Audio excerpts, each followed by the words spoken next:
What's up, peeps? I wanted to hop in the locker room here and just try to chat a quick minute about today's game. Notice I will say nothing about college football. I'm just not saying anything about it. That's what's best for me.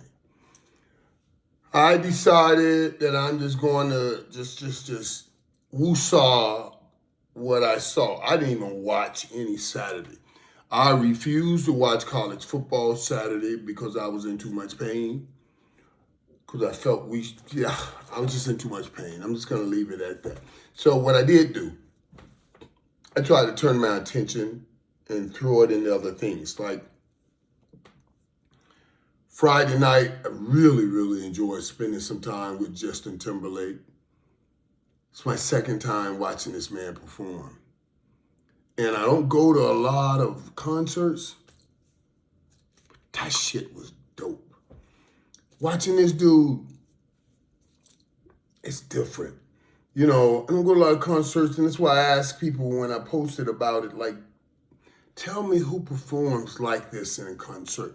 When I was watching Justin, I felt like I wanted to go and accomplish something. That's when you know you've hit a groove. When you're doing that thing that God gave you to do, that thing deep down inside you is coming out of you, and when the other people are watching it, they're being inspired by it. I get inspired watching Justin Timberlake perform. I do. So I know he's walking in his thing, man, and he just mastered it. He handles the crowd so greatly. He's so great with everybody. I just loved it.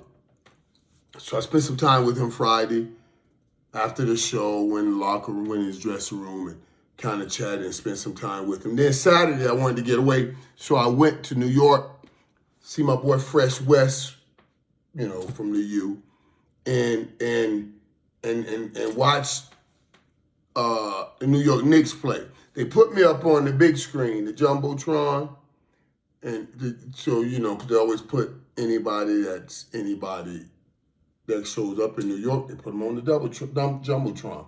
And they played plays of me in the Dallas uniform, catching touchdowns in the Super Bowl over the Buffalo Bills, another New York team. The people booed.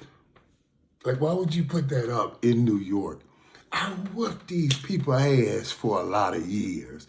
Why would you put that up in New York? But I didn't mind, you know, Kay Cunningham, Detroit guy, Dallas boy. I was sitting right there, foot on the wood.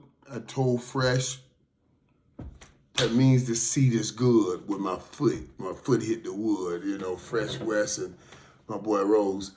But Fresh West over there, man. So it was a great time. I enjoyed that. It got me away. I went and spent some time with them and all the guys, the alumni guys, after the game. Just, you know, had a fun time. Got away from all the college football. But today I got back to pro football, and I want to talk to you about the biggest games, or the best games. Oh, let me just pull out a few games. The first game was the Sunday night game. The Chiefs. Chiefs won 19-17 again. Last second field goal. They won their 9th consecutive AFC West division crown. Only second to Tom and the Pats, who won 11. But they won their 9th. That's pretty amazing. That's pretty amazing. And they won it with the doink. The ball kicked, doink, hit the upright, and went in. And they won 19-17. And it's just amazing to watch because they keep doing the same thing. They keep getting close. Every team feels like they're about to beat them. Patrick Mahomes made a great play down the stretch. Looked like he was about to get sacked, made a quick move, dropped that ball off to Travis Kelce, who was supposed to run a corner route, but decided to stop and hook up. And wide open, caught that ball the first down, bam. They ran out the clock and kicked a doink field goal. A doink. Doink! Right through the uprights to win the 9th. This has been every game a game of inches with them. So it's been incredible. But Patrick Mahomes finds a way to make a play to win the day, and he did it again. He always finds a play, find a way to make a play to win the day, and he did it again. That's what he does. So Patrick Mahomes, a bad boy, and he does what he does. How long can you keep toying around that fire without getting burned? You know, toying around. They're 10-0 in 2024, one-possession games. 10-0. 10-0. 4 games by 1 or 2 points. They won 4 games by 1 or 2 points. That's amazing. You talk about a game of inches. They are showing you all the way around. It's a game of inches. And as long as you got Patrick Mahomes and Travis Kelce, you can win those inches every time, because that's what they're seeing. That's what they're doing. They're winning with those inches every time because they play so detailed and they're so good at what they do. It's impossible to stop. The other game I want to go to was a great game. Lions-Packers. Lions beat the Packers 34-31 again this year, sweeping them this year. The whole story of this game, Jared Goff threw for 283 yards, 3 touchdowns, 1 interception. Love only threw the ball 20 times, completed 12 of those 20 for only 206 yards and a touchdown, no interception. But most of that came in the second half. I mean, they literally was afraid to throw the football. They were running the football pretty good, Green Bay was. But the second half, Jordan Love got on board, and they made that a great game. Now, Detroit has to be careful because you're doing the same shit you did last year. And I don't mind it here, but I'm going to mind it there. I understand. They scored two touchdowns on 4th down. They kept going for it on 4th down. The score at one point was tied 31-31 with 43 seconds left to play. Detroit had the ball and was well within field goal range. And they could have kicked that ball on 4th down with 43 seconds left to play. They went for it. Jared Goff took the snap and stumbled. As he was falling down, he handed the ball off. They went and got 7 yards and a 1st down. Now, you could have kicked the field goal there and won the game. You waited so you could run out all the clock and win the game. Now, had this been college football, as soon as Jared Goff had slipped, down right there. But since it's the pros, his knee touchdown, he was still able to hand the ball off, and then they go and score a touchdown. He runs and get a 1st down. They're able to run out the clock and then win the game with the field goal. But here again, it's your greatest asset. You did it over and over and over in this game, and it worked. And even if it didn't work, it wouldn't have killed you because you have another game next week and you're still in the playoffs. But listen, Dan Gamble, you cannot get drunk on head wine when people calling you Dan Gamble, because that same Gamble got you thrown out of the playoffs last year. Remember, I told you, you can do that in the regular season because you play the series. You can't do that in the playoffs because you play the down. And if it doesn't work, there is no more downs to go. You see, in the regular season, if it doesn't work, you got more downs because you got more games. Don't let your greatest asset becomes your greatest liability again. That's what killed you in San Francisco last year. Come on, Dan Campbell. Don't get caught up on that Dan Gamble shit and be stupid and lose a game. You didn't lose today. So I give you that credit. But that crazy 4th down stuff, that worries me. But Detroit rallies and get the win again. Another game I want to talk about real fast for you is the Rams 44 and the Bills 42. And I know people are going to talk, but I say nothing to this. I take nothing away from the Rams, from the Bills, because they lost to the Rams. They traveled all the way across the country to come play the Rams. And I'm going to tell you this right here, right now. The Bills are one of the best teams in the NFL. And they're playing like it. And very few teams will be able to beat them. But the Rams are one of the teams that can beat anybody in the National Football League with those two receivers and Matthew Stafford. Puka Nacua is a beast, man. I'm taking Puka Nacua. Oh, he's a beast. He's a beast. 14 targets today. 12 for 162. One touchdown. Cooper Kupp had 8 targets. Caught 5 for 92 and 1 touchdown. The last play, Cooper Kupp and Puka ran a quick screen. They jumped up through the ball to Puka. Kupp came underneath, blocked. Puka Nacua went right to the end zone. Scored a touchdown. The two together are dangerous for any defense. You understand? For any defense that they play. Matthew Stafford threw for 320 yards.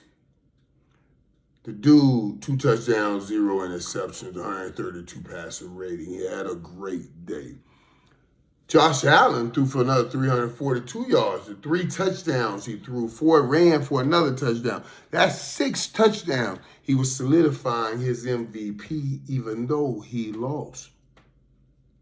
That's going to be an interesting race between him and Saquon Barkley down the stretch, because if Josh comes up with and I hope he don't, I'm not putting no jinx on him, but he comes up with one of those 3-4 interceptions